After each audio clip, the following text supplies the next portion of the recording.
और देश में व्याप्त कोरोना महामारी के प्रकोप के बीच अब ब्लैक फंगस नाम की बीमारी भी पैर पसारने लगी है। इस ब्लैक फंगस की बीमारी भी लगातार यहां पर केसेस मिल रहे हैं। आपको बता दें कि इस फंगल इन्फेक्शन के लगातार बढ़ रहे मामलों को देखते हुए केंद्रीय स्वास्थ्य मंत्रालय ने राज्यों को पत्र लिखकर कहा है कि वह यहाँ पर ब्लैक फंगस को महामारी घोषित करें। और महाराष्ट्र में भी ब्लैक फंगस के मामले बढ़ रहे हैं।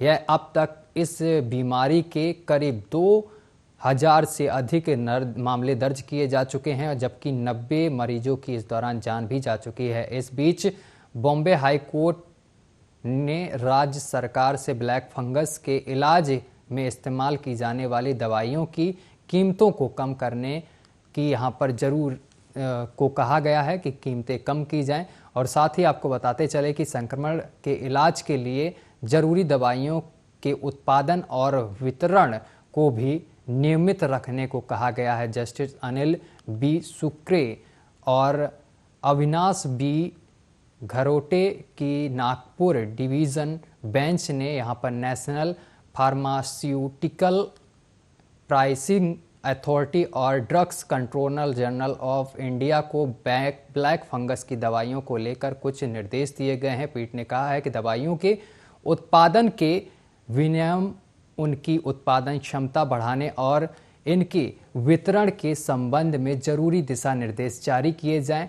पीठ ने आगे यह भी कहा है कि विभिन्न राज्यों में रिपोर्ट भी किए जाएं। म्यूकोरमाइकोसिस यानी कि ब्लैक फंगस के जो केस हैं उनकी संख्या के अनुसार उन्हें इस बीमारी की दवाइयों को वितरित करने के संबंध में भी निर्देश जारी किया गया है। यानी कि जो ब्लैक फंगस में दवाइयाँ प्रयोग की जा रही है उनके दामों को कम करने, साथ ही ब्लैक फंगस की दवाइयों को वितरित करने के लिए भी कहा गया है, क्योंकि ब्लैक फंगस अब तबाही मचा रहा है। ब्लैक फंगस के 2000 से भी अधिक मामले देश में दर्ज किए गए हैं। साथ ही आपको बता दें कि इस दौरान 90 लोगों की मौत भी हो चुकी है ब्लैक फंगस से।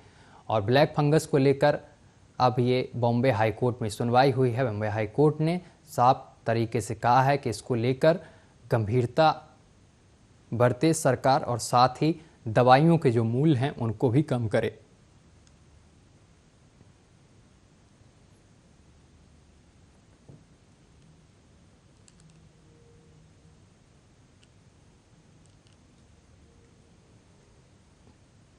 कोरोना की घातक लहर से जूझ रहे भारत की मदद के लिए विदेशों से राहत आन रहे भारतीय आगे आए हैं। और आपको बता दें कि ऑस्ट्रेलिया में रह रहे भारतीय लोग भारत में बढ़ रहे कोरोना संक्रमण को देखते हुए आवश्यक चिकित्सा आपूर्ति भेज रहे हैं। गुरुवार देर रात विमान से वेंटिलेटर, ऑक्सीजन कंट्रेक्टर मशीन, साथ ही PPE kit, 1 million surgical mask और N95 मास्क उतारे गए हैं। इसमें 1056 वेंटिलेटर, 7 ऑक्सीजन कंसंट्रेटर और अन्य मेडिकल उपकरण शामिल हैं। वहीं आपको बताते चले कि ऑस्ट्रेलिया में बड़ी संख्या में भारतीय रहते हैं और भारतीय मूल का लगभग हर परिवार किसी न किसी तरह से कोविड-19 महामारी की दूसरी लहर से बुरी तरीके से प्रभावित हुआ है। और किसी किसी परिवार में तो सभी सदस्य कोविड संक्रमित हो गए हैं।